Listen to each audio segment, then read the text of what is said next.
हमारा संविधान देश की हर जरूरत, हर अपेक्षा पर खरा उतरा है।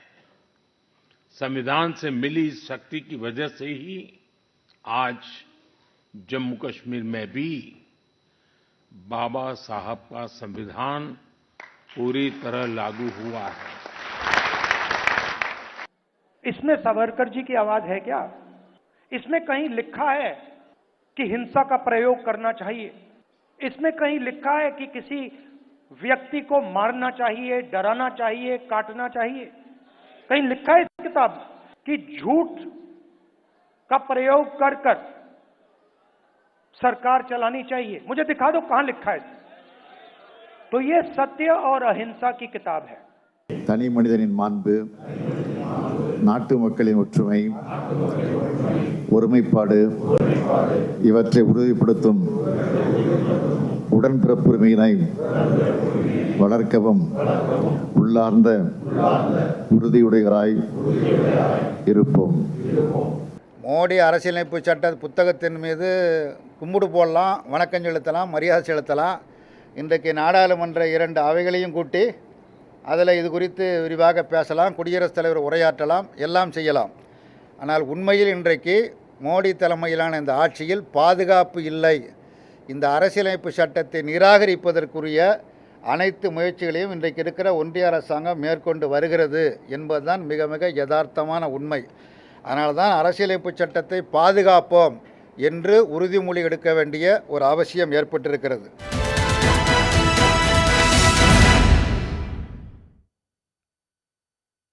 வணக்கம். இது கேள்விக்களம். இந்திய அரசியலமைப்பு சட்டம் ஏற்றுக்கொள்ளப்பட்ட ஆண்டு 75வது ஆண்டு நாளாக இன்றைய தினம் நாடு முழுவதும் கொண்டாடப்பட்டிருக்கிறது. உச்சநீதிமன்றம், நாடாளுமன்றம், தலைமைச் செயலகம் என்று பல இடங்களில் இந்த கொண்டாட்டம் நடந்திருக்கிறது. இதில் காங்கிரஸ் கட்சியின் சார்பில் அரசியல் சட்டத்தை பாதுகாப்பதற்கான பரப்புரையை மேற்கொள்வதற்கான ஒரு திருவிழாவாக இன்றைக்கு காங்கிரஸ் கொண்டாடி இருக்கிறது. அரசியலமைப்பு சட்டத்தை பாதுகாக்க வேண்டும் என்கிற ஒரு கருத்து. பிரதமர் நரேந்திர மோடி அரசியல் சட்டத்தின் சாராம்சத்தை உள்வாங்கவில்லை, இதை அவர் படிக்கவில்லை. உண்மையையும் வன்முறை இல்லாத அகிம்சையும் இந்த புத்தகம் போதிக்கிறது, அதை அவர்கள் உள்வாங்கவில்லை. ஒரு சமத்துவத்திற்கான ஆவணம் இது என்று ராகுல் காந்தி இன்றைக்கு பேசியிருக்கிறார். பிரதமர் அரசியல் சட்டத்தை தம்முடைய ஆட்சிதான் உண்மையாக காப்பாற்றி வருகிறது. ஜம்மு காஷ்மீரிலே கூட இந்த அரசியல் சட்ட நாள் கொண்டாடப்படுவது இப்போதுதான். இந்த புத்தகம் அரசியல் சாசனம் என்பது நமக்கு வழிகாட்டும் ஒரு ஒளி விளக்காக திகழ்கிறது என்று அவர் சொல்லியிருக்கிறார். தமிழ்நாட்டிலும் முதலமைச்சர் உறுதிமொழி ஏற்றிருக்கிறார். அரசியல் சட்டத்தை பாதுகாப்பதற்காக எல்லோரும் உறுதிமொழி ஏற்றால் உண்மையிலேயே அரசியல் சட்டத்திற்கு யாரால் நெருக்கடி ஏற்பட்டிருக்கிறது, உண்மையில் இதை பாதுகாப்பது யார் என்கிற பல அம்சங்களை விவாதிக்கலாம். நம்மோடு காங்கிரஸ் கட்சியினுடைய முன்னாள் நாடாளுமன்ற உறுப்பினர் திரு பீட்டர் அல்ஃபோன்ஸ் அவர்கள், திராவிடர் விடுதலைக் கழகத்தினுடைய பொதுச் செயலாளர் திரு விடுதலை ராஜேந்திரன் அவர்கள், விமர்சகர் திரு எம் குமார் அவர்கள், ஓய்வு பெற்ற ஐஏஎஸ் அதிகாரி திரு பாலச்சந்திரன் அவர்கள், பாஜகவினுடைய செய்தி தொடர்பாளர் திரு ஸ்ரீகாந்த் கருணேஸ் அவர்கள், அனைவருக்கும் வணக்கம். நான் முதற் பார்வையை திரு பீட்டர் அவர்களிடமிருந்து தொடங்குகிறேன். இந்த அரசியல் சாசன தினம் அப்படின்ற ஒன்று முன்பெல்லாம் பெருசாக கொண்டாடப்பட்டதில்லை. ஒரு சட்ட மேதைகள், அறிஞர்கள் இவர்கள் இருக்கக்கூடிய இடங்களில் மட்டும் பேசப்பட்டு வந்த ஒரு விஷயம் இன்றைக்கு வெகு மக்கள் மத்தியில் அரசியல் மேடைகளில் அதிகமாக பேசப்படுது. இன்றைக்கு திரு டிஆர் பாலு நாடாளுமன்ற திமுக தலைவர் சபாநாயகருக்கு ஒரு கடிதம் எழுதியிருக்கிறார். குடியரசுத் தலைவர் இன்று நிகழ்த்திய உரையில் இந்த செக்யூலரிசம் அண்ட் சோஷலிசம் என்கிற 2 சொற்கள் ஜனாதிபதியினுடைய உரையிலேயே இடம்பெறல. ஆட்சியாளர்கள் அதை எழுதி கொடுத்துருப்பாங்க.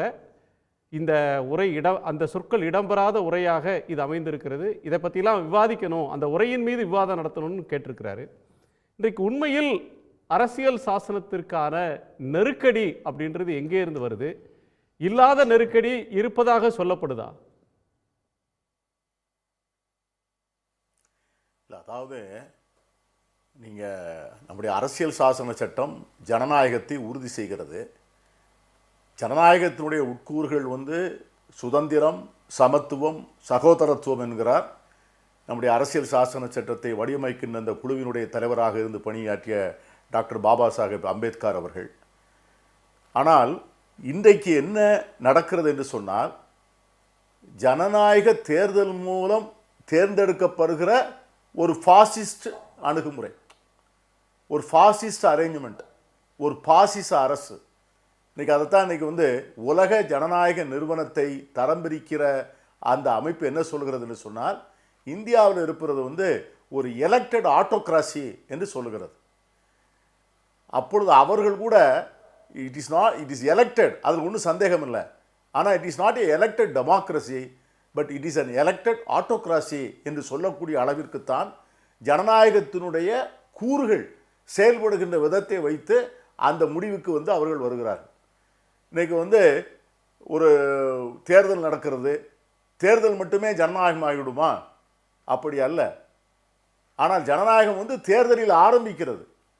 ஆனால் ஜனநாயகம் ஒரு முழுமையான ஜனநாயகம் எப்பொழுது நிறைவு பெறுகிறது என்று சொன்னால், அந்த ஜனநாயக நிறுவனங்கள் என்று அழைக்கிறோமே, டெமோக்ராட்டிக் இன்ஸ்டிடியூஷன்ஸ், கான்ஸ்டிடியூஷனல் இன்ஸ்டிடியூஷன்ஸ், இந்த ஜனநாயகத்தை உறுதி செய்வதற்காக அரசியல் சாசன சட்டம் ஏற்பாடு செய்திருக்கின்ற அந்த நிறுவனங்களுடைய செயல்பாடுகளை பொறுத்துத்தான் அந்த அரசியல் சாசன சட்டத்தினுடைய வெற்றி இருக்கிறது. அதைத்தான் இன்னைக்கு முக்கியமான நாள், இந்த நவம்பர் மாதம் 25ஆம் தேதி 1949 பாபா சாஹேப் டாக்டர் அம்பேத்கர் அவர்கள் அந்த குழுவினுடைய தலைவராக அந்த டிராஃப்டிங்கை முடித்துவிட்டு அதை அரசியல் நிர்ணய சபைக்கு அதை ஒப்படைக்கின்ற போது, இந்த சம்மிங் அப் அட்ரஸ் என்று சொல்லுகின்ற போது அவர் மிக அருமையான ஒரு 4 வார்த்தைகளை சொல்லுகிறார். அரசியல் சாசன சட்டம் எவ்வளவு நல்லதாக இருந்தாலும் அது தவறானவர்கள் கையில் மாட்டிக்கொண்டால் அது தவறாகத்தான் செயல்படுத்தப்படும். அரசியல் சாசன சட்டம் சில இடங்களிலே குறைபாடுகள் உள்ளதாக இருந்தாலும் கூட அது நல்ல ஒரு கையில் இருந்தால் அது நிறைவாக செயல்படும்.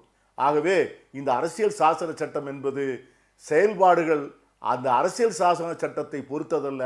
அந்த அரசியல் சாசன சட்டம் யாருடைய கைகளில் இருக்கிறதோ அவர்கள் கையில் பொறுத்துதான் இந்த சட்டத்தினுடைய செயல்பாடு என்று சொல்லுகிறார். இன்னைக்கு பாராளுமன்றம் எப்படி செயல்படுகிறது? பாராளுமன்றம் ஒரு ஜனநாயக நிறுவனம், ஒரு கான்ஸ்டிடியூஷனல் இன்ஸ்டிடியூஷன். உச்சநீதிமன்றம் ஒரு கான்ஸ்டிடியூஷனல் இன்ஸ்டிடியூஷன். தேர்தல் ஆணையம் ஒரு அரசியல் சாசன சட்ட நிறுவனம். மாநிலங்கள் கூட்டாட்சி தத்துவம் என்பது ஒரு அரசியல் சாசன சட்ட ஏற்பாடு. அடிப்படை உரிமைகள், பேச்சுரிமை, எழுத்துரிமை, நாம் நினைக்கின்ற மதங்களை நாம் கொண்டாடக்கூடிய அந்த உரிமை, இவைகளெல்லாம் இன்று எப்படி இருக்கிறது என்கிற அந்த புள்ளி விவரங்களை பார்க்கின்ற போது பாபா சாஹேப் டாக்டர் அம்பேத்கர் கேட்ட அவர்கள் கேள்விதான் மிக முக்கியமான கேள்வி. அரசியல் சமத்துவம் இருக்கிறது, political democracy is here, but சமூக ஜனநாயகமும் பொருளாதார ஜனநாயகமும் இருக்கிறதா? அது இல்லை என்று சொன்னால் அரசியல் ஜனநாயகம் விரைவிலே தன்னுடைய செயலிழந்துவிடும் என்று எச்சரிக்கிறார். அந்த இடத்துக்கு தான் வந்திருக்கிறோம். இன்னைக்கு பொருளாதார ஜனநாயகம் என்பது இல்லை. ஒரு விழுக்காடு இந்தியர்களிடம்தான் இந்த தேசத்தினுடைய 75-80 விழுக்காடு சொத்து மாட்டிக்கொண்டிருக்கிறது. இன்னைக்கு மத ரீதியாக சாதி ரீதியாக பிளவுபட்டு இன்று நாம் மணிப்பூரிலே பார்க்கிறோம், இன்னைக்கு சம்பால் உத்தரப்பிரதேசத்திலே பார்க்கிறோம், பல்வேறு மாநிலங்களிலே பார்க்கிறோம். மத அடிப்படையிலும் சாதிகளின் அடிப்படையிலும் நடக்கிற சண்டைகள். ஆகவே சகோதரத்துவம் என்கிற அந்த அமைப்பினுடைய கூறுக்கு மிகப்பெரிய சவால் இருக்கிறது. தேசத்தை வழிநடத்துகிற பிரதமரும் உள்துறை அமைச்சருமே தேர்தல் பிரச்சாரத்தின் போது இந்த சகோதரத்துவத்தை முழுமையாக கெடுக்கக்கூடிய அளவிலே பிரச்சாரம் செய்கிறார்கள். இந்த நாட்டிலே இருக்கிற 30 கோடி இஸ்லாமியர்களை அந்நியப்படுத்துகிறார்கள். அவர்களுடைய சொத்துக்களை எல்லாம் நீங்கள் உங்களுடைய சொத்துக்களை எல்லாம் எடுத்து வக்ஃபோடு கொடுத்து விடுவார்கள் என்று பிரதமரே பேசுகிறார். இது எப்படி சகோதரத்துவமாகும்? எப்படி சமத்துவமாகும்? இன்னைக்கு அதான் நாடாளுமன்றத்தில் விவாதம் நடக்கிறது. இந்த நாட்டினுடைய மிகப்பெரிய செல்வங்களை எல்லாம் ஒரு நிறுவனம் எடுத்துக்கொண்டு இன்றைக்கு இந்த கடந்த 10 ஆண்டுகளிலே ஏதோ 600வது இடத்திலே இருந்த அந்த ஒரு நிறுவனம் இந்த உலக கோடீஸ்வரர் பட்டியலே 2வது இடத்துக்கு வந்திருக்கிறதே. இது எப்படி பொருளாதார சமத்துவம் என்று கேட்க ஆசைப்படுகிறோம். அதுதான் இன்று நடக்கிறது. ஆகவே பொருளாதார சமத்துவம் இல்லாத ஒரு சூழ்நிலையிலே, சமூக சமத்துவம் இல்லாத ஒரு சூழ்நிலையிலே எப்படி அரசியல் சுதந்திரம் மட்டும் செயல்பட முடியும் என்ற கேள்வி இருப்பதின் காரணமாகத்தான் நீங்க கேட்டீங்கல்ல, இந்த ஆண்டு இதற்கு ஏன் இவ்வளவு முக்கியத்துவம் வந்திருக்கிறது என்று கேட்டால், கடந்த சில ஆண்டுகளாக எங்கள் தலைவர் ராகுல் காந்தி அவர்கள் இந்த அரசியல் சாசன சட்ட புத்தகத்தை கையிலே வைத்துக்கொண்டு இதை முடக்க பார்க்கிறார்கள், இதனுடைய செயல்பாடுகளை தடுக்க பார்க்கிறார்கள் என்று வருகின்ற எச்சரிக்கையினுடைய விளைவுதான் இன்று ஒரு பெரிய விழிப்புணர்வு ஏற்பட்டிருக்கிறது. இதில் என்ன நடக்கிறது, இந்த சட்டம் என்ன சொல்லுகிறது என்பதை சாமானியரும் கூட தெரிந்து கொள்ள ஆசைப்படுகிறார்கள். இன்றைக்கு காலையிலே கூட நான் மாணவர்கள் நடத்துகிற ஒரு அமைப்பிலே இதை பற்றி உரையாற்றக்கூடிய வாய்ப்பை பெற்றேன். பல்லாயிரக்கணக்கான மாணவர்கள் அந்த நிகழ்ச்சியிலே ஆர்வத்தோடு பங்கேற்கின்ற போது நமக்கே ஒரு நம்பிக்கை வருகிறது. நிச்சயமாக இந்த நாட்டில், இந்த ஜனநாயகத்தில் இந்த அரசியல் சாசன சட்டம் பத்திரமாக பாதுகாக்கப்படும் என்கிற உணர்வு எங்களுக்கு வருகிறது. ஆகவே அந்த உணர்வை ஏற்படுத்தத்தான் இந்த நாளை கொண்டாடுகிறோம். திரு ராஜேந்திரன், இந்த அரசியல் சாசன தினம் அப்படின்ற ஒன்றுக்கு பலவிதமான கருத்துக்களை சொன்னாலும் காங்கிரஸும் பிஜேபியும் ஏறத்தாழ ஒன்றே தான் சொல்கிறாங்க. அரசியல் சாசனத்தை பாதுகாக்கக்கூடியவங்க, இதன் மீது முழுமையான நம்பிக்கை கொண்டவங்க நாங்கள் அப்படின்ற ஒன்று சொல்கிறாங்க. பிஜேபி காங்கிரஸை பார்த்து குற்றம் சாட்டுது, இவங்க ஆட்சி காலத்தில் இதை முழுமையாக பின்பற்றலைன்னு. காங்கிரஸ் இன்றைக்கு அரசியல் சாசனத்துக்கே பாதுகாப்பு இல்லை, அதை மாற்ற துடிக்கிறாங்க, அதனுடைய சாராம்சத்தை உள்வாங்காமல் செயல்படுறாங்கன்ற குற்றச்சாட்டை முன்வைக்கிறாங்க. உண்மையில் அதுக்கான ஒரு நெருக்கடி இன்றைக்கு இருக்கா? நிச்சயமாக இருக்குது. இந்த நாளில் அம்பேத்கர் அரசியல் நிர்ணய சபையில் இந்த வரைவை வைத்து அதற்கான ஒப்புதல் வாங்குகிற போது நிகழ்த்திய ஒரு உரை, அந்த உரையிலே அவர் சொல்கிறார், சமூக ஜனநாயகத்தை நீங்கள் எட்டாமல் அரசியல் ஜனநாயகத்தை மட்டும் பேசிக்கொண்டு இருப்பதால் சமூகத்தில் மிகப்பெரிய முரண்பாடுகள் உருவாகும். இந்த சட்டத்தினுடைய நோக்கமே இல்லாமல் போய்விடும். அதனால் நீங்கள் எத்தனை ஆண்டு காலம் இந்த சமூக ஜனநாயகத்தை பறித்து வைத்து கொண்டு இருக்க போகிறீர்கள்? சமூக ஜனநாயகம்னா என்னன்னு கொஞ்சம். சோசியல் டெமோக்ரஸி அப்படின்னு சொன்னால் சட்டத்தில் எல்லோருக்கும் சமம்னு சொல்லிட்டோம், எல்லோருக்கும் ஓட்டு ஒரே ஓட்டுன்னு நம்ம சொல்லிட்டோம். ஆனால் ஒரு ஓட்டுக்கு ஒரே வேல்யூ இருக்குதா? அதுதான் சோசியல் டெமோக்ரஸி அம்பேத்கர் கேட்குறது. ஒரு ஓட்டு, ஒவ்வொருத்தருக்கும் ஓட்டு இருக்குது, பணக்காரனுக்கும் ஓட்டு இருக்குது, ஏழைக்கும் ஓட்டு இருக்குது. ஆனால் அந்த ஓட்டு சமமான நிலையில் இருக்குது அப்படின்னு சொன்னால் சமூக ஜனநாயகம், அரசியலில் சமத்துவம் சொல்லிட்டிங்கன்னா சமூகத்தில் இருக்கிற சாதிய பிளவுகள், சமூகத்தில் இருக்கிற தீண்டாமை கொடுமைகள், சமூகத்தில் இருக்கிற உயர்ந்தவன் தாழ்ந்தவன் என்ற ஏற்றத்தாழ்வுகள், இவைகளை சரி செய்து இட்டு நிரப்பி அவர்களுக்குள்ள ஒரு சமத்துவத்தை உண்டாக்குவது தான் சமூக ஜனநாயகம். அது அம்பேத்கர் சொன்னது, பெரியார் சொன்ன அதே சமத்துவ அடிப்படை தான் சமூக ஜனநாயகங்கிறது. பொலிட்டிக்கல் டெமோக்ரஸி வந்துருச்சு, ஆனால் சோஷியல் டெமோக்ரஸி இல்லை. சோஷியல் டெமோக்ரஸி இல்லாத ஒரு நாட்டில் இந்த பொலிட்டிக்கல் டெமோக்ரஸியை கொண்டு நம்ம சட்டமாக போட்டுட்டோம். ஆனால் நீங்கள் சமூக ஜனநாயகத்தை நிறைவேற்றாத வரை இந்த சட்டம் பேரழிவுக்கு உள்ளாகிவிடும் அப்படிங்கிற ஒரு கருத்தை அவர் முன்வைக்கிறார்.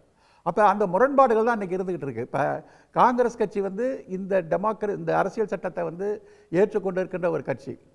ஆனால் பாரதிய ஜனதா கட்சியை பொறுத்தவரையிலும் வெளிப்படையாகவே எங்களுக்கு இந்த அரசியல் சட்டத்தின் மீது நம்பிக்கை இல்லை அப்படிங்கிறத ஒரு ஐடியாலஜிக்கலாக வச்சுட்டு இருக்கிறாங்க. எப்படின்னு பார்த்தீங்கன்னா ரெண்டு விஷயத்தை இன்றைக்கி பிஜேபி எதிர்த்துட்டு இருக்கிறாங்க. ஒன்று, அரசியல் சட்டத்தில் சொல்லப்பட்ட செக்குலரிசம், சோஷலிசம், இந்த இரண்டு வார்த்தையும் எங்களுக்கு உடன்பாடு இல்லை. இந்த இரண்டு வார்த்தையும் 1976ஆம் ஆண்டு இந்திரா காந்தி அவசர நிலை காலத்தில் மக்களுடைய ஆதரவு இல்லாமல் அவரால் கொண்டு வரப்பட்ட ஒரு சட்ட திருத்தம். அரசியல் சட்டத்தினுடைய உண்மையான சட்ட திருத்தம் இருந்தபோது இந்த வார்த்தைகள் செக்குலரிசம் அதில் சேர்க்கப்படலை, சோஷலிசம் என்பது அதற்கு சேர்க்கப்படலை. அதனால் இது பிற்காலத்தில் சேர்க்கப்பட்டதுங்கிறதுனால இந்த செக்குலரிசங்களுக்கு உடன்பாடு இல்லை. சொல்லப்போனால் உள்துறை அமைச்சராக இருந்த ராஜ்நாத் சிங்கே நாடாளுமன்றத்தில் 2016 செக்குலரிசம் அப்படிங்கிறது ஒரு அபியூசிவ் வேர்டு, அந்த வார்த்தையை உபயோகப்படுத்துறதே மக்களை பிளவுபடுத்துவது, அதை நாங்கள் ஏற்றுக்கொள்ள முடியாதுன்னு தெளிவாகவே இந்த செக்குலரிசம் கான்செப்டை அவங்க ஏற்றுக்கல. அது மோடி ஆட்சி முதல் முறையாக பதவிக்கு வந்த நேரத்தில் வெளியிடப்பட்ட அரசாங்க விளம்பரத்தில் கூட இந்த செக்குலரிசம் சோஷலிசம் என்ற வார்த்தையை நீக்கிவிட்டு வெளியிட்டார்கள், அந்த பிரியாம்பிள். அப்புறம் அதுக்கு எதிர்ப்பு தெரிவித்து தான் அதுக்கான மாற்றங்கள் இருந்து வந்தது. இப்போ இவங்க வைக்கிற அந்த ஆர்குமெண்ட் சரியா? கான்ஸ்டியூஷனில் செக்குலரிசம் அப்படிங்கிற ஒரு வார்த்தை இல்லைங்கிறதுனால அந்த சட்டம் மதச்சார்பின்மை இல்லாமல் ஒரு சட்டத்தை நம்ம நாட்டில் வச்சுருக்கிறோமா அப்படின்னு கேட்டிங்கன்னா அந்த உள்ளடக்கத்தை நம்ம பார்க்கணும். இப்போ இந்தியன் கான்ஸ்டியூஷனில் ஜனநாயகங்கிற வார்த்தை இல்லை, ஆனால் முதல்ல அம்பேத்கர் வந்தப்ப, ஆனால் ஜனநாயகத்தினான கூறுகள், தேர்தல் ஆணையம், தேர்தல் ஆணையத்துக்கான விதிகள், தேர்தல் நடத்தப்பட வேண்டிய முறைகள், கருத்துரிமைகள், பேச்சுரிமைகள் எல்லாம் உள்ளடக்கமாக இருந்தது. அதனால் அது ஜனநாயகங்கிறது சொல்ல வேண்டிய அவசியம் இல்லை. அதே மாதிரி நீங்கள் மதச்சார்பின்மை எடுத்து சொன்னீங்கன்னா மதச்சார்பின்மை இந்த நாடு ஒரு மதத்துக்கான நாடு அல்ல என்பதற்கான அரசியல் சட்ட விதிகள் அதிலே அடங்கி இருக்கிறது ஏராளமான விதிகள். அதாவது அனைத்து மதத்தினரும் பின்பற்றுவதற்கான உரிமை உண்டு, பொது வேலைவாய்ப்புகளில் மத பாகுபாடு காட்டக்கூடாது, அது மாதிரி தேர்தலுக்கு வாக்காளர் பட்டியல் திருத்துவதில் மத பாகுபாடு காட்டக்கூடாது, ஒவ்வொருவரும் தங்களுடைய மதத்தை பின்பற்றிக் கொள்வதற்கான உரிமைகள் உண்டு என்று சொல்லி இது வந்து ஒரு மதத்துக்கான ஒரு நாடு இல்லை, இது எல்லா மதத்தினரும் உள்ளடக்கிய ஒரு நாடு அப்படிங்கிறதுக்கான அரசியல் சட்ட உட்பிரிவுகளே இருக்குது. 15 பிரிவு, 16வது பிரிவு, எல்லா பிரிவுகளுமே அதை சொல்லுது. அதனால் மதச்சார்புங்கிறது சொல்ல வேண்டிய அவசியம் அது இல்லை. ஆனால் எமர்ஜென்சி காலத்தில், இந்திரா காந்தி காலத்தில், இந்திரா காந்தி அம்மையாருடைய அரசு அடக்குமுறையை எதிர்த்து நடத்திய அரசியல் போராட்டங்களை காங்கிரஸ் எதிர்ப்பை குறிக்கோளாக கொண்டு இருக்கின்ற RSS போன்ற சக்திகள் அந்த போராட்டத்தை பயன்படுத்தி கொண்டு காங்கிரஸுக்கு எதிர்ப்பான ஒரு கிளர்ச்சியை வந்து ஜெயபிரகாஷ் நாராயணன் போன்ற இயக்கங்களில் கலந்துக்கிட்டு ஊடுருவி செஞ்சு முடிச்சாங்க. அதன் காரணமாக தான் இந்த RSS அமைப்பை வந்து இந்திரா காந்தி தடை செய்து செக்குலரிசங்கிற வார்த்தையை கட்டாயமாக அரசியல் சட்டத்தில் சேர்க்கணும், எதிர்காலத்தில் இல்லாட்டி இந்த மதவாத சக்திகள் அரசியலில் புகுந்து அவங்க வந்து அரசியலில் கெடுக்கக்கூடிய ஆபத்து இருக்குது அப்படிங்கிற காரணத்தால் தான் செக்குலரிசங்கிற வார்த்தையை அவங்க சேர்க்க வேண்டிய ஒரு கட்டாயத்திற்கு இந்த இந்திரா காந்தியினுடைய அடக்குமுறை அரசியலை தங்களுக்கு சாதகமாக மதவாத சக்திகள் பயன்படுத்தி கொண்டதை தடுப்பதற்காகத்தான் இந்திரா காந்தி அம்மையார் வந்து சொன்னாங்க. இன்னொரு விஷயம் வந்து இந்த மெஜாரிட்டி இந்து பெரும்பான்மை வாதம் அப்படிங்கிற ஒரு வாதத்தை வைக்கிறதுக்கு அந்த அம்பேத்கர் வந்து இந்த மெஜாரிட்டி அப்படிங்கிற விஷயத்தை சொல்கிறப்ப அம்பேத்கர் வந்து அதை கிளியர் பண்ணியிருக்கிறார். அதாவது 2வது வட்ட மேஜை மாநாட்டில் அம்பேத்கர் வந்து ஒரு டாக்குமெண்ட்டை வந்து முன் வைக்கிறார். அதில் வந்து கிளியராக என்ன சொல்கிறாருன்னா, அது வந்து இந்த செப்பரேட் எலக்ட்ரேட்டுக்காக நடத்தப்பட்ட ஒரு வாதங்களின் போது இந்த டாக்குமெண்ட்டை வைக்கிறப்ப அம்பேத்கருடைய கருத்து என்ன சொல்கிறாருன்னா, political majority is different from religious majority. Political மெஜாரிட்டிங்கிறது தான் ஜனநாயகம், ரிலீஜியஸ் மெஜாரிட்டிங்கிறது ஜனநாயகம் இல்லை.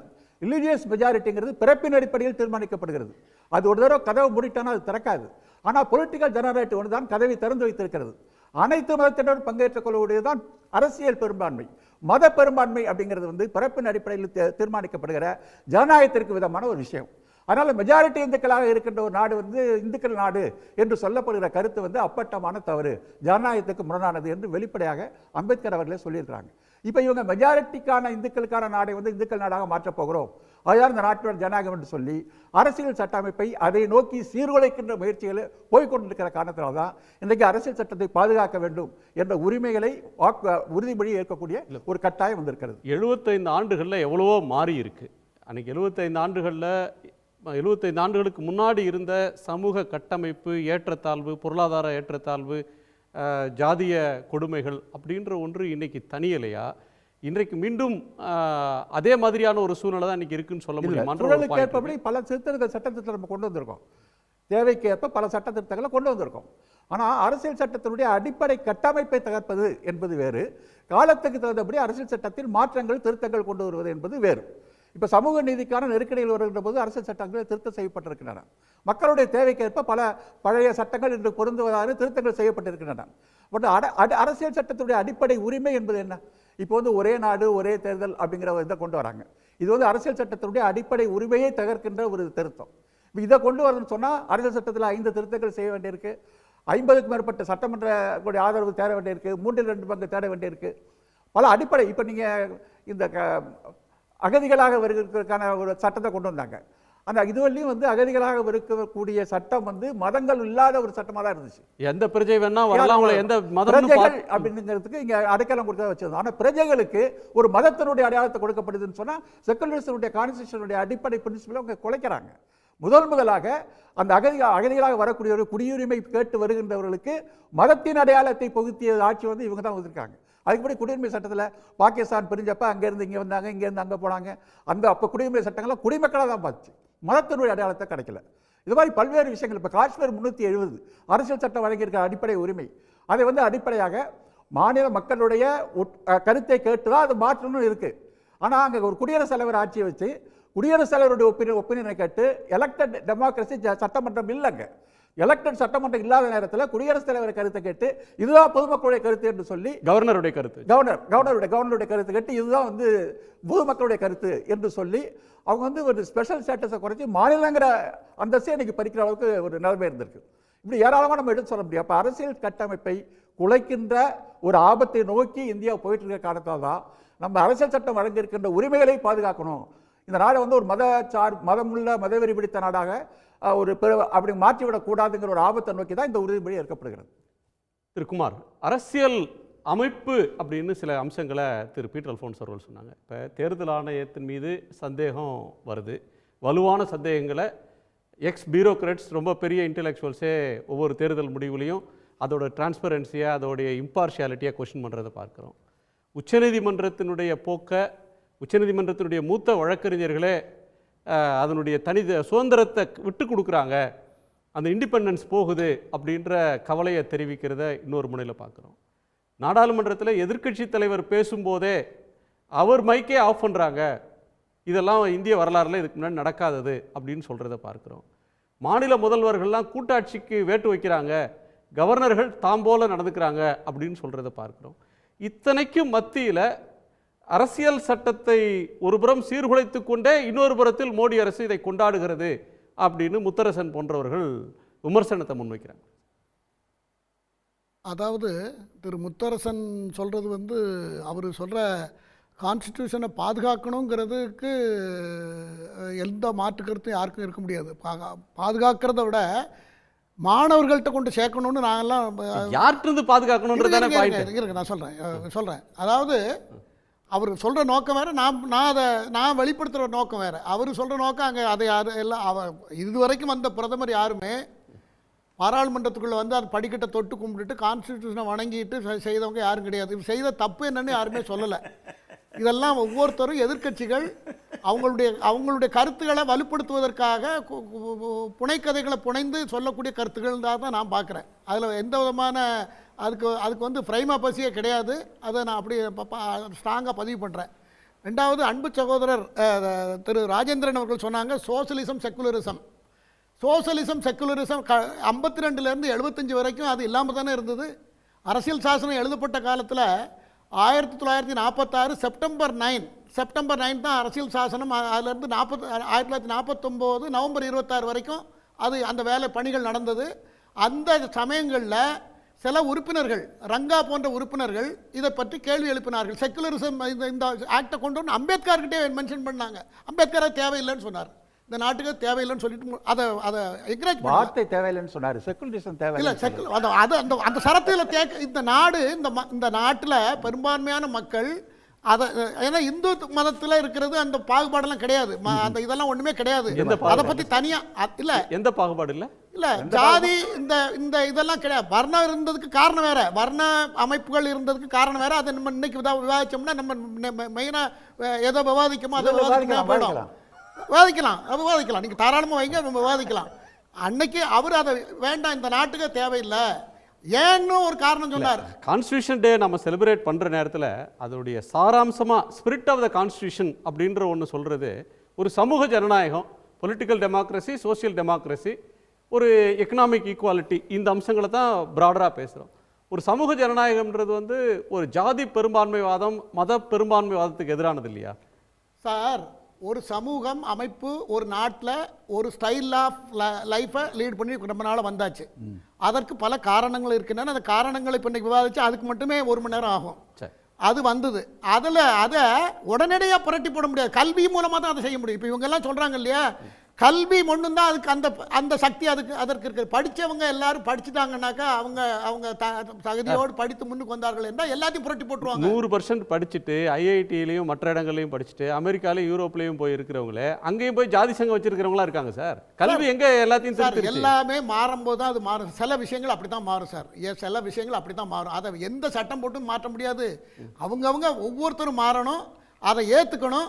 அது இங்கே மனிதனில் பாகுபாடு இருக்கக்கூடாதுங்கிற உணர்ச்சி பூர்வமாக ஒவ்வொரு மனிதர்களுக்கும் அது ஏற்படணும். இப்போ லஞ்சம் தடுக்கணுங்கிற லஞ்சத்தை தடுக்கணும்னு ஒவ்வொருத்தரும் நினைச்சா தடுக்க முடியும், ஆனால் அது யாரும் தடுக்கிறது இல்லை. அதை போல சமூகத்தில் இருக்கிற ஒரு பிணி அது பல காலமாக தொடர்ந்து கொண்டு இருக்கிறது.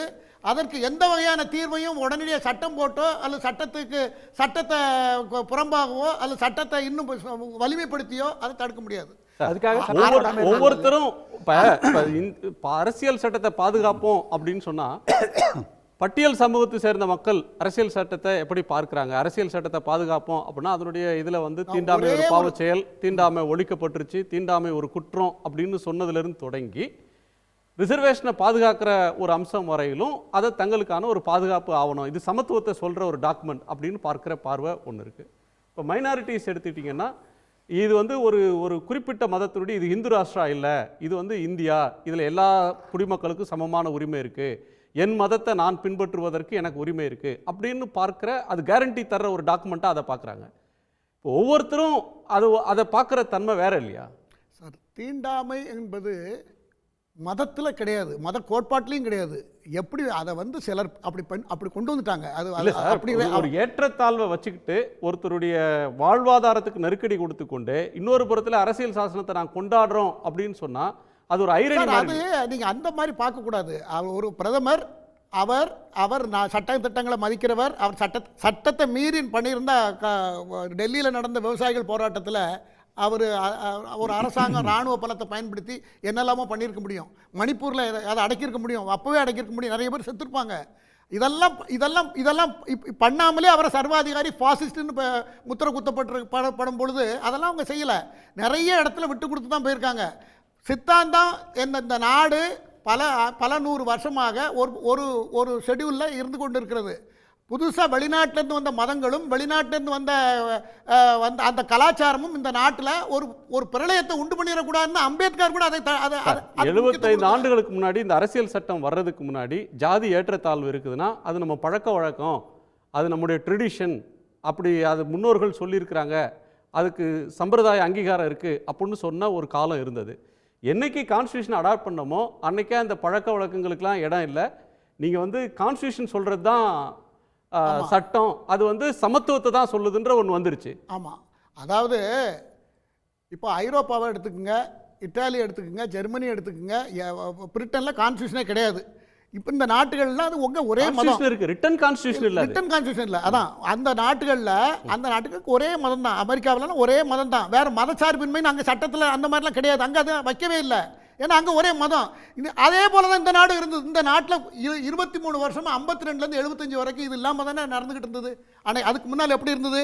பாரத தேசத்தை மதசார்பற்ற சமதர்ம குடியரசாக அமைப்பதற்கு இந்திய மக்களாகிய நாங்கள் உறுதி பூண்டு இந்திய மக்கள் அனைவருக்கும் சமூக, பொருளாதார, அரசியல் நீதி, எண்ண, எழுத, எடுத்து சொல்ல, நம்பிக்கை வைக்க, வழிபாடு செய்ய சுதந்திரம், தரத்திலும் தகுதியிலும் வாய்ப்பிலும் சமத்துவம் ஆகியவற்றை அளிப்பதற்கும் எங்களிடையே தனிமனிதனின் கௌரவம் மற்றும் தேச ஒற்றுமையும் ஒருமைப்பாட்டையும் உறுதியளிக்கத்தக்க சகோதரத்துவத்தையும் வளர்க்கவும் உறுதி எடுத்து கொண்டிருக்கிறோம். எங்களது அரசியல் நிர்ணய சபையில் 1949ஆம் ஆண்டு நவம்பர் 26ஆம் நாள் இந்த அரசியல் சாசனத்தை உருவாக்கி ஏற்றுக்கொண்டு எங்களுக்கு நாங்களே வழங்கி கொண்டிருக்கிறோம். இதுதான் first preamble of the constitution. ஆரம்பத்தில் முதல்ல போட்டது 42வது சட்ட திருத்தத்தில் 1976 இந்திரா காந்தி அம்மையார் அவங்க தோத்ததுனால தேர்தலில் ஜெயபிரகாஷ், அது முக்கியமான பாயிண்ட், ஜெயபிரகாஷ் நாராயணனை மென்ஷன் பண்ணாங்க. ஜெயபிரகாஷ் நாராயணன் பிரஜா சோசலிஸ்ட் காங்கிரஸ்ல இருந்து விலகி நேரு அவர் இந்திரா காந்தி ஜெயிச்சது செல்லாது, அவருக்கு போடுற உத்தரவு எதையும் யாரும் மதிக்க வேண்டியதில்லைன்னு சொன்னதுனால அவரை முதல் கைது பண்ணி ஜெயிலில் போட்டதுனால தான் அந்த பிரச்சனையை தவிர RSSனால இது பண்ணாங்கன்னு ஒரு ஐயா சொன்னார். அது தவறு, முழுக்க தவறு. அடுத்த பேசுவோம் சார். இல்லை, இதுவரை நண்பர் குமார் வந்து சொன்னார், இந்த பிரதம மந்திரி தானே நாடாளுமன்றத்தை வந்து படியை வந்து தொட்டு கும்பிட்டு போனார், இந்தியன் கான்ஸ்டியூஷனை பற்றி இவ்வளோ பேசுகிறான்னு சொன்னார். இந்த பிரதம மந்திரி தான் நாடாளுமன்றத்தில் இதுவரைக்கும் இருந்த பிரதம மந்திரிகளில் ரொம்ப கொஞ்ச நேரத்தை செலவழித்தவர். இதுதான் உண்மை. மற்ற எல்லா பிரதம மந்திரிகளை விட இவர் நாடாளுமன்றம் நடக்கும்போதெல்லாம் பல சமயங்களில் வெளிநாட்டில் தான் இருந்திருக்கிறார். இது உண்மை. நாடாளுமன்றத்தை மதிப்பவராக தன்னை காட்டிக் கொண்டதாக எந்த காரணமே நம்ம சொல்ல முடியாது. மணிப்பூரை பற்றி பேசுகிறதுக்கு நாடாளுமன்றத்துக்கு வாங்க அப்படின்னு சொன்னதுக்கு இவர் வராமல் இருந்த ஒரே காரணத்தினால நம்பிக்கையில்லா தீர்மானத்தை கொண்டு வந்தால் பிரதமர் வரணும். அதுக்காக எதிர்க்கட்சிகள் நம்பிக்கையில்லா தீர்மானத்தை கொண்டு வந்தாங்க. கொண்டு வந்தபோது 1.5 மணி நேரம் பேசினவர் 2 நிமிஷம் மணிப்பூரை பற்றி சொன்னார். 2 நிமிஷம் மணிப்பூர் பற்றி எரிந்துக்கிட்டு இருக்கிறது யாருக்குமே சந்தேகம் இல்லை. ஆனால் அப்படி சொன்னார். இப்போ திரும்ப என்ன சொல்லப்படுது, பிரையாம்பிள் எதுக்கு இந்த 2 வார்த்தையை சேர்த்தீங்கன்னு. அந்த 2 வார்த்தை சேர்க்கப்படுவதற்கு முன்னால் அந்த 2 சொற்களின் உட்கிடக்கை தான் கான்ஸ்டியூஷனில் பரவலாக நிறவி கிடக்கிறது. அதனால் சேர்த்தது வந்து is reiteration of what the constitution already says. அதனால் இப்போ புதுசாக வந்து சேர்க்கலை, புதுசாக வந்து சோசியலிசம் கொண்டு வாங்க, இது மதச்சார்பினை கொண்டு வாங்கன்னு புதுசாக சொல்லலை. இருந்ததை மேற்கொண்டு அழுத்தி சொன்னார்கள். அதில் எந்த தவறுமே கிடையாது. இப்போது கான்ஸ்டியூஷனை யார் மீறுறது? 2 பேருமே கான்ஸ்டியூஷனை பற்றி தான் பேசுகிறாங்க. ராகுல் காந்தியும் பேசுகிறாரு, நரேந்திர மோடியும் பேசுகிறாரு. யார் மீறினான்னா எனக்கு ஒரே ஒரு சின்ன சந்தேகம் இருக்குது. இந்த PMLAன்னு சொல்லி EDக்கு வந்து ஒரு அமெண்ட்மெண்ட்டு கொண்டு வந்து ரொம்ப அதிகாரத்தை கொடுத்தாங்க.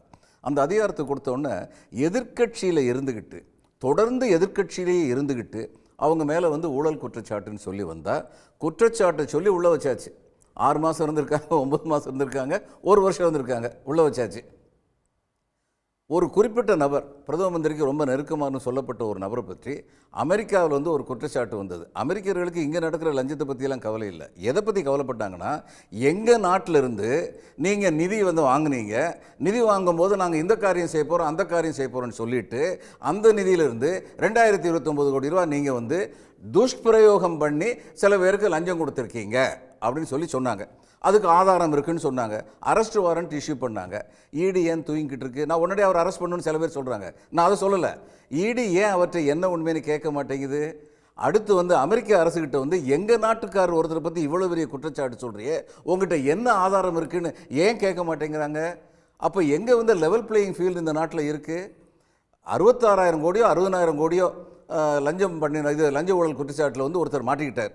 அவர் மேலே ரொம்ப தீவிரமாக விசாரணைலாம் நடந்துக்கிட்டு இருந்தது. அவர் இவங்க பக்கம் போய் சேர்ந்து இன்றைக்கி ஒரு மாநிலத்தில் துணை முதலமைச்சராக இருக்கார். உடனடியாக அது எல்லாமே வந்து கைவிட்டாங்க. இதில் எங்கே வந்து பேரிட்டி இருக்குது? எந்த அரசியல் சட்டத்தை இவங்க வந்து மதித்தாங்க? இன்னும் எத்தனையோ உதாரணங்கள் வந்து சொல்ல முடியும். இவங்களை வந்து ஃபார்மர்ஸ் வந்து நல்லா தான் நடத்தினான்னு சொன்னாங்க. ஃபார்மர்ஸ் எப்படி நடத்தினாங்க? 2வது தரம் ஃபார்மர்ஸ் வரணும்னு சொன்ன உடனே டெல்லியுடைய ரோடு அத்தனையிலையும் வந்து டிராக்டர் வரக்கூடாதுன்னு சொல்லி இந்த கூழாங்கற்கள், கண்ணாடி துண்டுகள் இதெல்லாம் ரோட்டில் நிறவுனாங்க. இது எல்லாரும் பார்த்தாங்க. இது என்ன அரசியல் சட்டத்தை மதித்ததா? அரசியல் சட்டம் டெமோக்ரஸியை பற்றி எத்தனையோ டெஃபினிஷன் உண்டு. By the people, for the people, of the பீப்புள்னு லிங்கன் சொன்னதிலிருந்து முழுமையாக டெமோக்ரஸி பற்றி என்ன சொன்னாங்க? Democracy is not about the rule of majority, it's about the protection of minority. அதுதான் ஜனநாயகத்தின் அடிப்படை தத்துவம். அந்த அடிப்படை தத்துவத்தை இவங்க எங்கே ஃபாலோ பண்ணாங்க?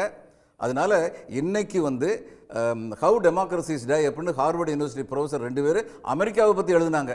நார்த்து கரோலினால எப்படியெல்லாம் வந்து டெமோக்ரஸியை குலைக்க பார்த்தாங்கன்னு. இப்போ அந்நேரம் அவங்க ஒரு வார்த்தை சொன்னாங்க.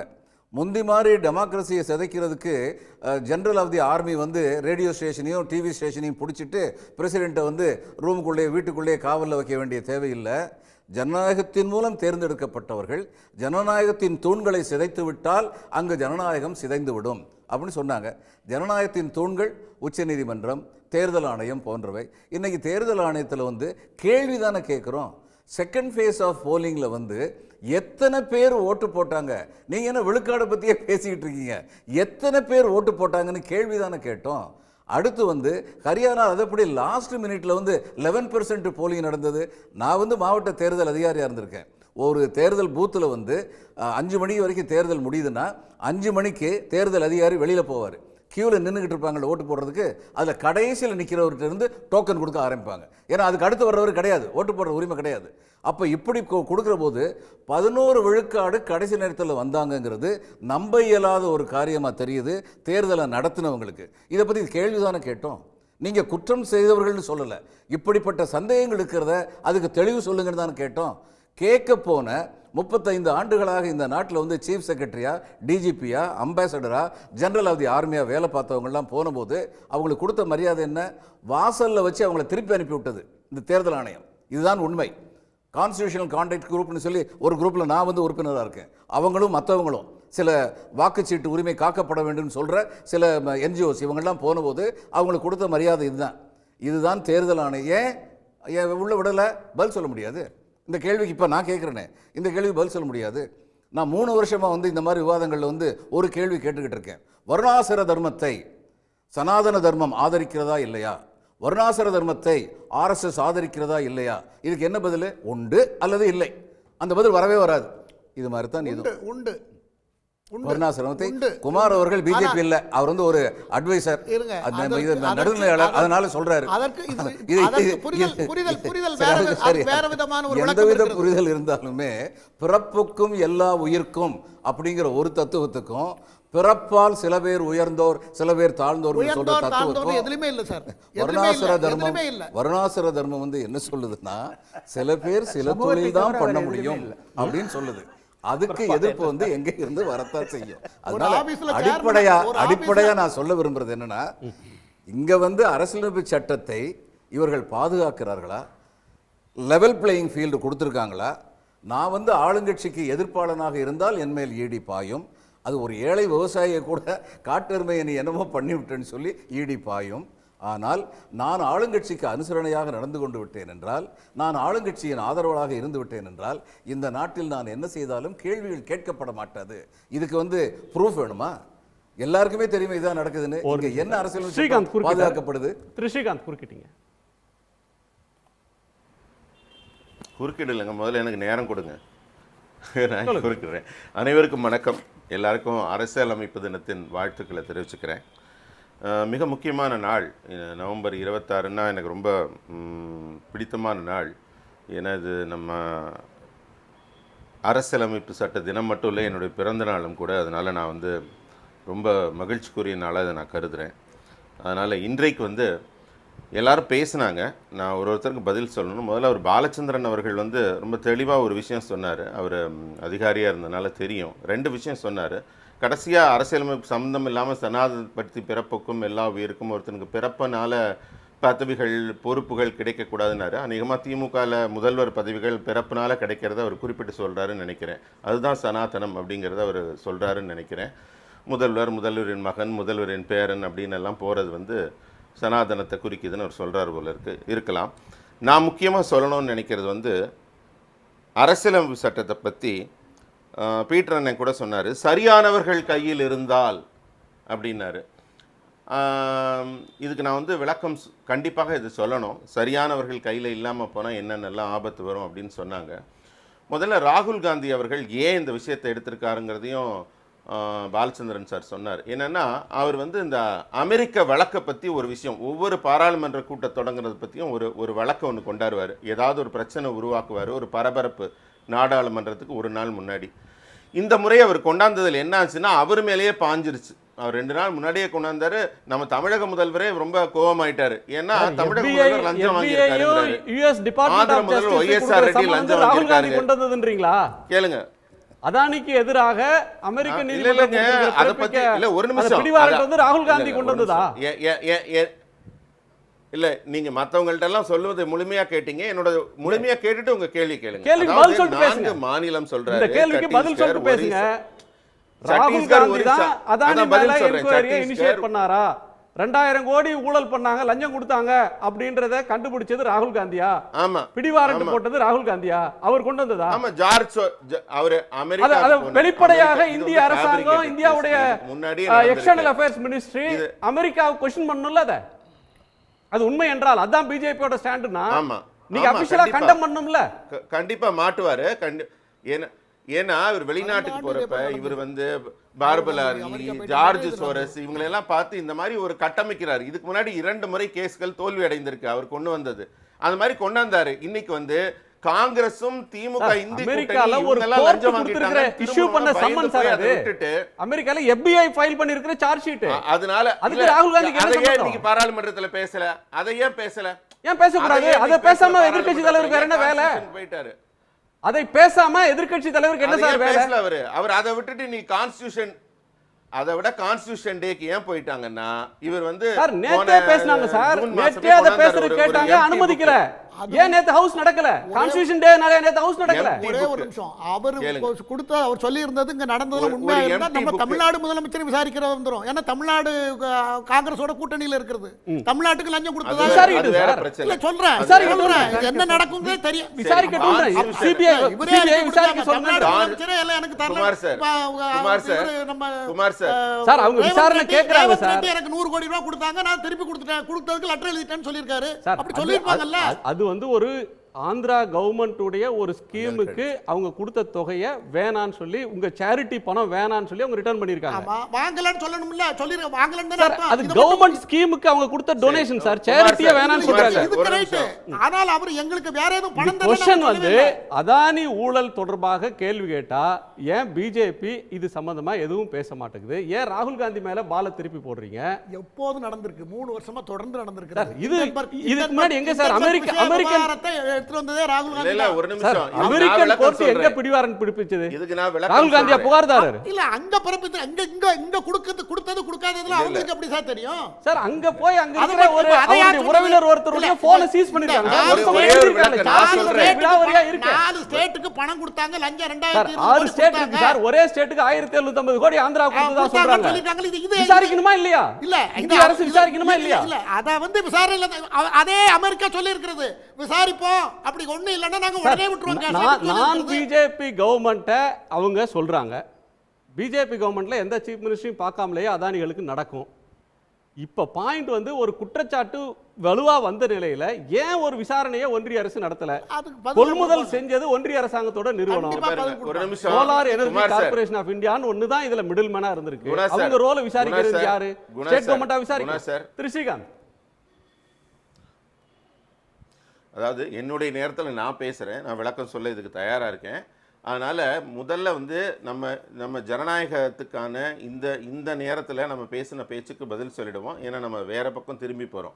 முதல்ல இது வந்து அரசியலமைப்பு சட்டத்தின் மீது பாஜக தாக்குதல் நடத்துங்கிற மாதிரி ஒரு சித்தாந்தத்தை உருவாக்க எல்லாரும் முயற்சி செய்கிறாங்க. ஆனால் இந்திரா காந்தி அவர்கள் கொண்டு வந்த எமர்ஜென்சி, இதில் கடுமையாக பாதிக்கப்பட்டது திமுக. மக்களின் அடிப்படை உரிமைகளையே ரத்து செய்தார்கள். எதுக்காக ரத்து செய்தார்கள்? எதுக்காக எமர்ஜென்சி வந்தது? அவங்க தேர்தலில் முறைகேடு செய்தார்கள். அலகாபாத் கோர்ட்டு தீர்ப்பு வழங்கிருச்சு. அதனால அந்த வேர்டிக்ட் வந்துச்சுன்னா இந்திரா காந்தி அவர்கள் கீழே இறங்கி ஆகணும், பிரதமராக இருக்க முடியாது. அதனால சனிக்கிழமை அன்னைக்கு அவசரமாக எந்த அமைச்சரவையின் அனுமதியும் இல்லாமல் அரசியல் படுகொலை நிகழ்த்தப்பட்டது, அரசியல் சாசனத்தின் படுகொலை நிகழ்த்தப்பட்டது. காங்கிரஸுக்கு இதை பற்றி பேசுறதுக்கு எந்த முகாந்திரமும் இல்லை. அப்படி கொண்டு வந்து பத்திரிகைகள் முடக்கப்பட்டன, மக்களுடைய அதிகாரங்கள் அடிப்படை உரிமைகள் பறிக்கப்பட்டன, அதிகாரிகள் செயல்பட முடியாத நிலைமை ஏற்பட்டது, நாடே கொந்தளிச்சு போச்சு, அச்சுறுத்தல் இருந்தது. ராகுல் காந்தி ஒரு புக்கை காட்டி கேட்கிறார், இதை வச்சு அடிக்க முடியுமா, மிரட்ட முடியுமா? இதெல்லாம் தானே பண்ணீங்க. நீங்க என்ன பண்ணீங்க? எமர்ஜென்சியில் எவ்வளவு பேர் அடி வாங்கினாங்க? இன்னைக்கு வந்து மு.க. ஸ்டாலின் அவர்கள் மேடையா சொல்றாரு, அவர் முகாமைப்பே மாறி போச்சு மிதிச்ச மிதியிலன்னு. அதனால இதைத்தானே பண்ணீங்க. நீங்க அரசியல் படுகொலை தானே பண்ணீங்க. இன்னும் 2 சட்ட திருத்தம் சொல்ல எனக்கு அனுமதி கொடுக்கணும். 2 சட்ட திருத்தம் சொல்ல. இது வந்து 39வது சட்ட திருத்தம். இதை கேட்டிங்கன்னா ரொம்ப நல்லா இருக்கும். இது வந்து என்ன சொல்றாங்கன்னா, அலகாபாத் நீதிமன்றத்துக்கு போய் என்ன சொல்றாங்க, தேர்தல் முறைகேடுகள் நடந்ததாக அப்படின்னு யாராவது குற்றச்சாட்டு சொன்னா பிரதமர் மேல விசாரிக்க கூடாது. இப்படி ஒரு சட்ட திருத்தம். அதே மாதிரி இன்னொரு சட்ட திருத்தம் சொல்றேன், வேடிக்கையா இருக்கும். பிப்ரவரி 2ஆம் தேதி 1983 43வது சட்ட திருத்தம், ஆர்டிகல் 269, 266, 366. இதுல என்ன சொல்றாங்கன்னா, வருமான வரியை எவ்வளவு வேணா விதிக்கிறாங்க. இன்னைக்கு ஜிஎஸ்டின்னு எல்லாரும் சொல்றாங்க. ஆனா அன்றைக்கு இருந்த வருமான வரி சட்டத்தின் மீது யாருமே கேள்வி கேட்கக்கூடாது, கோர்ட் அதன் மேல எந்த விதமான தீர்ப்பும் வழங்கக்கூடாதுன்னு ஒரு அமெண்ட்மெண்ட் கொண்டு வராங்க. இது வந்து மக்களின் உரிமையை பாதிக்கிறதுக்கு இஷ்டம் போல இன்னும் பார்த்தீங்கன்னா 100 முறை மாநில அரசுகள் கலைக்கப்பட்டிருக்கிறது. இன்னைக்கு கேட்குறாங்க, ஒரே நாடு ஒரே தேர்தல்னு கொண்டு வராங்க, இது அரசியல் சாசன சட்டத்துக்கு முரண்பாடு இல்லையான்னு. இது போல கலைக்கப்படாமல் இருந்திருந்தால் எப்படி இருந்தது? முன்னாடி எப்படி இருந்தது? முதல் 30 வருஷம் ஒரே நாடு ஒரே தேர்தலாகத்தான் இருந்தது. அது ஏன் மாறிச்சு? காங்கிரஸ் இஷ்டத்துக்கு கலைச்சாங்க, யாரெல்லாம் ஒத்து வரலையோ அவங்களை கலைச்சாங்க. இன்றைக்கு பழைய முறை தான் திரும்ப வரப்போகுது. பழைய முறை தான் திரும்ப வரப்போகுது. காங்கிரஸ் என்னென்ன தப்பெல்லாம் பண்ணுச்சு, காங்கிரஸுக்கு இதை சொல்றதுக்கு அருகதை இருக்கான்னு சொல்லி கேட்குறீங்க. ஆனால் பொதுமக்களுக்கு வந்து இதை கேட்கறதுக்கு அருகதை இருக்குல்ல. இப்போ பொதுமக்கள் கேட்கறதுக்கு பதில் சொல்லுங்க. பொதுமக்கள் தானே சில கேள்விகளை எழுப்புறோம். என்னென்னலாம் இங்கே வந்து அரசியல் சட்டத்தின் உட்கிடக்கைக்கு எதிராக என்னென்ன செயல்கள்லாம் இங்கே நடக்குது, இந்த 10 ஆண்டு காலத்தில் நடந்திருக்குன்னு கேட்குறோமே. இதுக்கு பதில் சொல்ல வேண்டிய கடமை உங்களுக்கு இருக்குல்ல.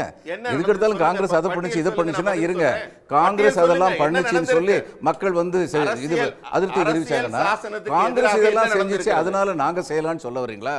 அப்ப நீங்க இதுக்கு காங்கிரஸே பண்ணிட்டு போயிடலாமே. நாங்க கேட்கிற கேள்வி, இங்க கேட்கிறவங்க வந்து காங்கிரஸ்காரங்க கேட்டா நீங்க காங்கிரஸ்காரங்களுக்கு இந்த பதில் சொல்லுங்க. ஆனா குமார் அவர்களோ திரு ராஜேந்திரன் அவர்களோ நானோ நீங்களோ கேள்வி கேட்பதற்கு உரிமை உள்ளவர்கள், அந்த கேள்விக்கு வந்து நீங்க வந்து பதில் சொல்லுங்க.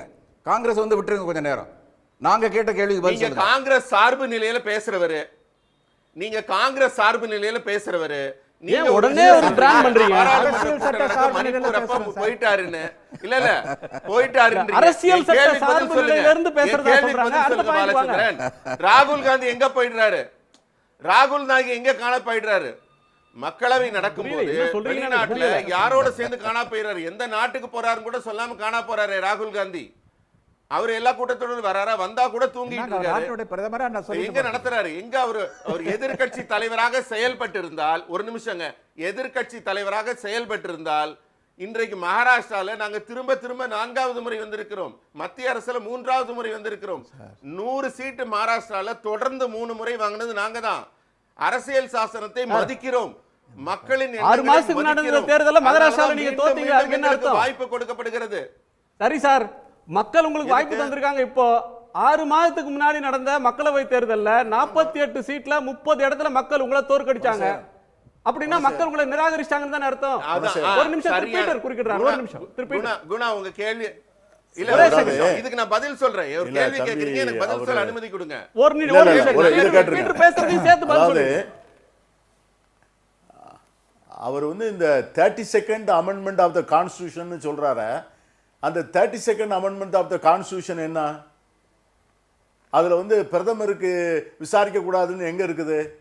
32nd amendment to the constitution நீங்க பாத்தீங்கன்னா சட்ட திருத்தம் அது வந்து ஆந்திர பிரதேச பற்றிய கான்ஸ்டிடியூஷனல் அமெண்ட்மெண்ட். 32nd அமெண்ட்மெண்ட் 39வது சட்ட திருத்தம். அத வந்து நீங்க எப்படி வந்து நீங்க கரெக்ட்டா வந்து கொஞ்சம் கோட் பண்ணுங்க மிஸ்டர். ஏன்னா இது வந்து நம்ம ஜனங்கள் பார்த்துக்கிட்டு இருக்கும்போது நம்ம பாட்டுல பேசிக்கிட்டே போயிடக்கூடாது. 32nd அமெண்ட்மெண்ட் வந்து ஆந்திர பிரதேசத்துல 371 ஆர்டிகல் பத்தி அதுக்கு ஆமா 32nd அமெண்ட்மெண்ட். 32nd அமெண்ட்மெண்ட் என்ன சொல்லுது? 39 amended article 371 of the constitution of by adding articles 371D and 371E. அதுதான் 32nd அமெண்ட்மெண்ட்.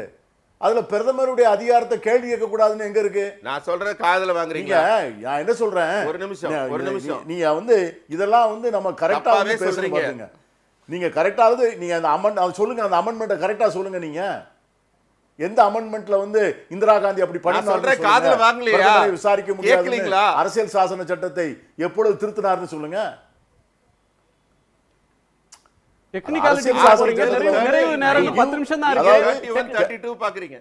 சட்ட நுணுக்கங்களுக்குள்ள போகாதீங்க. சட்டம் சொல்ற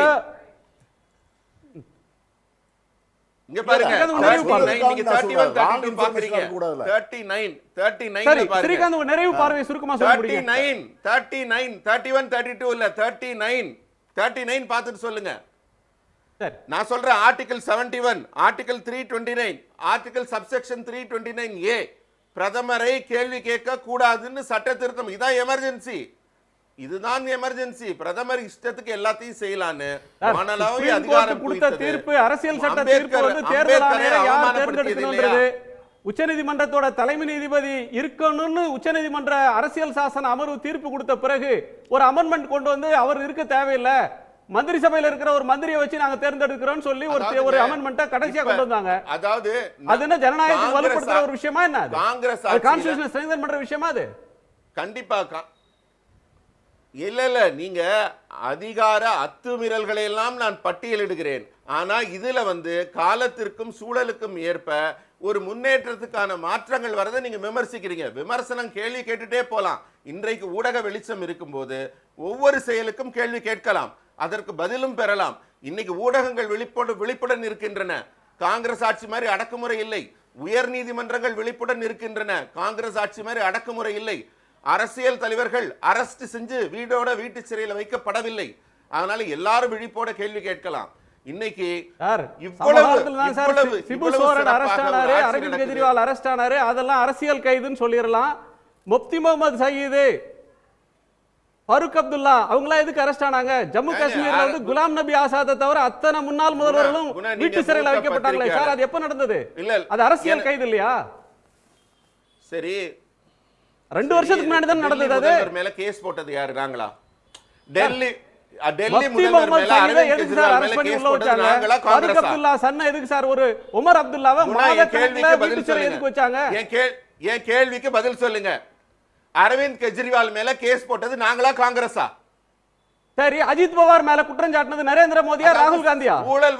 அஜித் பவார் 30,000 கோடி ஊழல் செய்தார்னு தேர்தல் பிரச்சாரத்துல மராட்டியத்துல போய் பேசியது பிரதமர் நரேந்திர மோடியா மற்றவங்களா?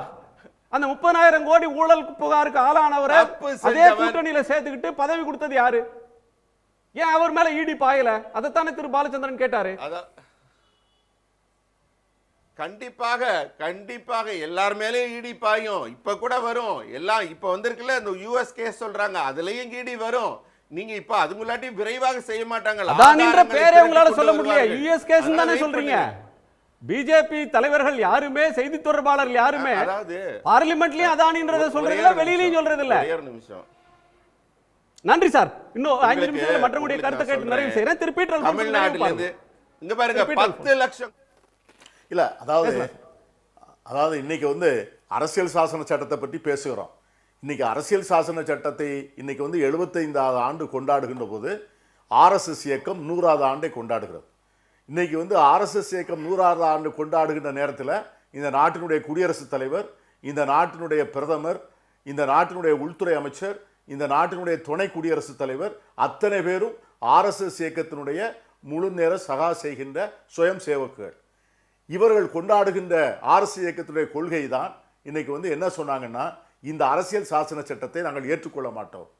இதில் ஆன்மா இல்லை, there is no soul in this constitution. இது வந்து பாரதம் என்கிற பண்பாட்டு சின்னங்கள் எதுவுமே இல்லாத இந்த அரசியல் சாசன சட்டத்தை நாங்கள் ஏற்றுக்கொள்ள மாட்டோம். மனு தர்மத்தை மட்டும்தான் இந்த நாட்டினுடைய அரசியல் சாசன சட்டமாக ஏற்றுக்கொள்வோம். அது அரசியல் சாசன சட்ட அந்த கொடியை எங்கள் தலைமையகத்தில் ஏற்ற மாட்டோம் என்றெல்லாம் சொன்னவர்கள் இந்த அவர்களுடைய வழித்தோன்றல்கள், அவர்கள் கொள்கை ரீதியாக அவர்களை கொண்டாடுகின்றவர்கள் இன்றைக்கு வந்து அரசியல் சாசன சட்டத்தினுடைய தினத்தை கொண்டாடுவது ஒரு வகையிலே வந்து ஒரு முரண்பாடாக தெரிந்தாலும் கூட இன்றைக்கு அவர்களும் இதை ஏற்றுக்கொள்ள வேண்டிய நிர்பந்தத்திற்கு வந்திருப்பதற்கு காரணம் இந்த நாட்டினுடைய 140 கோடி மக்கள் இந்த அரசியல் சட்டத்திற்கு தருகின்ற மதிப்பு மரியாதையும் தான். எனவே இதை வந்து இந்த அரசியல் சாசன சட்டத்தை மதிக்கவில்லை என்று சொன்னால் அவர்களை தூக்கி எறியவும் இந்த மக்கள் தயாராக இருக்கிறார்கள் என்பதை தெரிந்த பிறகுதான் இந்த அரசியல் சாசன சட்டத்தை மதிப்பது போல நடிக்கிறார்கள். ஆனால் ஒவ்வொரு நாளும் மிதிக்கிறார்கள். அது உருவாக்கி தந்த நிறுவனங்களை சீரழிக்கிறார்கள். அது தந்திருக்கின்ற உரிமைகளை ஒவ்வொரு நாளும் சிதைக்கிறார்கள். ஆகவே அரசியல் சாசன சட்டத்தை பாதுகாக்க வேண்டிய அவசியம் முன்னால் இருந்ததை விட இப்பொழுது மிக அதிகமாக இருக்கிறது என்பதுதான். நன்றி சார், நன்றி. இதே உங்க நிறைவு பார்வை இருக்கட்டும். நன்றி. திருக்குமார், உங்க நிறைவு பார்வை சுருக்குமா? அதாவது 2001 இந்த அரசியல் சாசனத்தை பாடத்திட்டத்தில் 6வது வகுப்பு முதல் +2 வரைக்கும் மாணவர்களுக்கு ஒரு திட்டமாக, ஒரு பாடத்திட்டமாக வைக்க வேண்டும் என்று உயர்நீதிமன்றத்தில் வழக்கு தொடுத்தவன் நான். அப்பொழுது NK ஜெயின் நீதிபதி முன் விசாரணைக்கு வந்தது. அப்போது இருந்த அட்வொகேட் ஜெனரல் வந்து அப்பியர் ஆகி அரசுக்கு, அப்போ அதிமுக அரசு, ஜெயலலிதா அவர்களுடைய தலைமையிலான அரசு நடந்து கொண்டிருந்தது. அப்பொழுது அவங்களோட அஃபிடவிட் ஃபைல் பண்ணாங்க. நாங்கள் எங்களுக்கும் அந்த ஐடியா இருக்குது, நாங்கள் பண்ண போகிறோம்னு சொன்னாங்க. அப்புறம் வாபஸ் வாங்கிட்டோம். அது ஒன்று. 1986 எம்ஜிஆர் கவர்மெண்ட் இருக்கும்போது 10 திமுக, அதாவது அன்பழகன் தலைமையில் 10 எம்எல்ஏக்கள் அரசியல் சட்டத்தை எரித்து கைதாகி சஸ்பெண்ட் பண்ணப்பட்டாங்க. கைதாகல, சஸ்பெண்ட் பண்ணாங்க. PH பாண்டியன் சபாநாயகர் இருக்கும்போது. அப்பேற்பட்ட ஒரு திமுக அல்லது திராவிட மாடல் அரசு இன்னைக்கு அரசியல் சட்டத்துக்கு முக்கியத்துவம் கொடுத்து அதை எல்லா செக்டர்லையும் பேசணும்னு சொல்லி வச்சதுக்காக நான் அவரை பாராட்டுறேன். அதே சமயத்தில் அரசியல் சட்டத்தை எதுக்கு கொளுத்துனாங்க அதை சொல்லிட்டு சொன்னீங்கன்னா பரவாயில்ல. இல்ல, அரசியல் சட்டத்தில் இருக்கிற பல விஷயங்கள் அவங்க சொன்னாங்க. அன்னைக்கு கொடுத்தது எதுக்கு கொடுத்தாங்க சொல்லுங்க. அதாவது இந்திய எதிர்ப்பு, அரசியல் சட்டத்தில் அரசியல் சாசனத்துல ஆர்டிகல் 350 அதான் சார், அரசியல் சாசனத்துல இந்தியை பாதுகாக்கிற அம்சம் இருக்கு, சட்டத்துல இருக்கு. அதை கொளுத்துறோம்னு சொன்னாங்க. அம்பேத்கர் எல்லாம் சாடணும், அதை கொளுத்துறோம்னு சொன்னாங்க. ஆமா, அம்பேத்கர் மேல அது விமர்சனம் இருக்கு. அம்பேத்கர் மேல அந்த விமர்சனம் இருக்கு சார். அடுத்த பாயிண்ட், சட்டத்தை திருத்தணும்னு சொல்லலாம், மாத்திரம் கொளுத்துறது எவ்வளவு பெரிய தவறு. அப்ப கொளுத்துற அதே அரசு இன்னைக்கு அதை பாராட்டுறதுங்கிறது அது அவங்க செய்த தவறை உறுதிப்படுத்தி இருக்கிறது என்று தான் சொல்லுகிறேன். ஆனால் இப்பொழுது நான் முதல்வருக்கு வைக்கிற வேண்டுகோள், தயவு செய்து இந்த அரசியல் சாசனத்தை எதுக்காகவும் சரி பாடத்திட்டத்தில் சேருங்கள். இல்ல, குறிப்பா ஒரே ஒரு விஷயம் தான். அம்பேத்கர் பத்தி, இந்த அரசியல் சட்டத்தை ஹிந்தியை பத்தி சொன்ன விஷயத்தை பத்தி அம்பேத்கரே கிளியர் பண்ணியிருக்கிறார். கடைசியாக வந்து பாகிஸ்தான் பார்ட்டிஷனை பற்றி எழுதின அவருடைய கடைசி நூல், அந்த நூலில் வந்து வடநாட்டுக்கும் தென்னாட்டுக்கு இடையில் பெரிய வேறுபாடு இருக்குது. வடநாட்டு ஆதிக்கம் அதிகமாக இருக்குது. தென்னாட்டில் வந்து ஒரு தலைநகரம் ஹைதராபாத்தில் வைக்கணும். இந்த இந்தியை பற்றி பிரச்சனை வந்திருக்கிறப்ப அதுதான் வந்து அரசியல் நிர்ணய சபையில் கொழுந்து விட்டு இருந்த பிரச்சனையாக இருந்துச்சு. அப்போ காங்கிரஸ் கட்சியிலே நடந்த விவாதத்தின் போது அரசியல் நிர்ணய சபை தலைவராக நான் இருந்து பார்த்தேன். அப்போ இருந்த ரகசியத்தை சொல்கிறேன். காங்கிரஸ் கட்சிக்குள்ளேயே இந்தியை பற்றி கடுமையான விவாதங்கள் இருந்துச்சு. ஒரு ஓட்டு வித்தியாசம்லாம் வந்து இந்திங்கிறது மொழி ஆச்சு.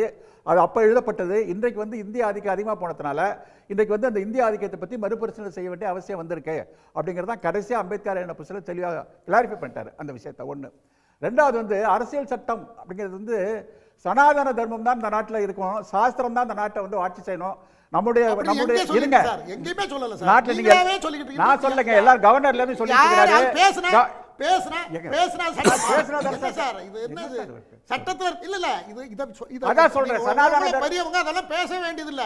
நான் சொல்றேன் கருத்து அவர் அதை ஏத்துக்கிட்ட கருத்து அவர் பேசும்போது சொல்றாரு. எல்லாருமே ஏத்துக்கிறவங்க ஏத்துக்கிறாங்க, இல்லாதவங்க விட்டு நான் ஏத்துக்காதவங்க பேசுறேன் கேளுங்க. சனாதன தர்மம் தான் இந்த நாட்டினுடைய வாழ்க்கை முறை, தர்ம சாஸ்திரம் தான் இந்த நாட்டை ஆளணும் அப்படின்னு சொல்றவங்க அரசியல் சட்டம் கொண்டு வரப்பட்ட போய் எதிர்த்தாங்க.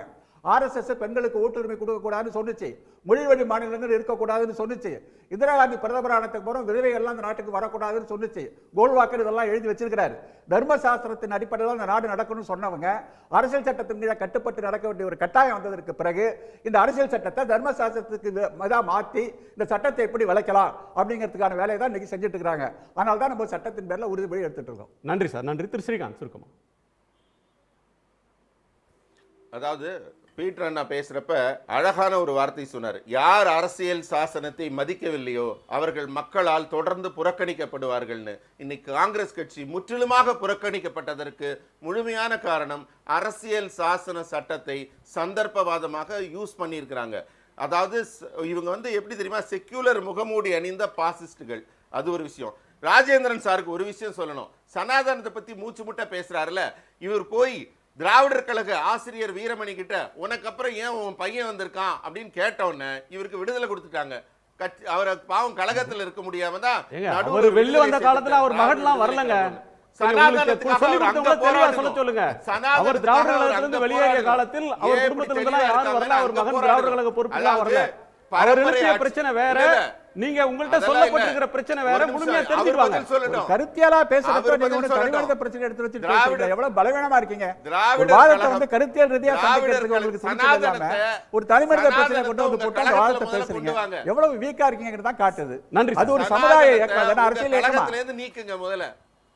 நன்றி சார். நன்றி. நன்றி பாலச்சந்திரன். பிறப்பால தர முக்கியத்துவத்தை ஒரு விவாதம் நடக்கும் பொழுது விவாதத்தில் சில கருத்துக்கள் கூறப்படும் பொழுது ஒரு சாரார் சொல்லும் பொழுது அந்த கருத்துக்கு எதிராக பேசுவதற்கு இன்னொரு சாராருக்கு உரிமை உண்டு.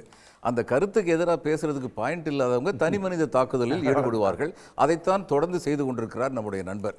நான் கேட்ட வினாக்களுக்கு இதுவரை பதில் இல்லை. கேட்டால் நீர் காங்கிரஸ்காரர் என்று பொதுவாக எனக்கு ஒரு அரசியல் ஆதரவாளர், ஆமாம் காங்கிரஸ் பாதுகாவலர்னு சொல்லி அந்த காங்கிரஸ் பாதுகாக்கிறதுக்கு என்ன மாதிரி ஆட்கள் தான் தேவைங்கிற மாதிரி சொல்லுவாரு. இதெல்லாம் என்ன சொல்றது, பேசக்கூடிய நேரம் இல்லை. நன்றி. நன்றி. முடிச்சிடலாமா? சொல்லி முடிச்சிட்டீங்க. நன்றி. நன்றி சார். உங்க எல்லோருக்கும் நன்றி. மீண்டும் சந்திப்போம். இது கேள்விக்களம், மக்களின் மேடை.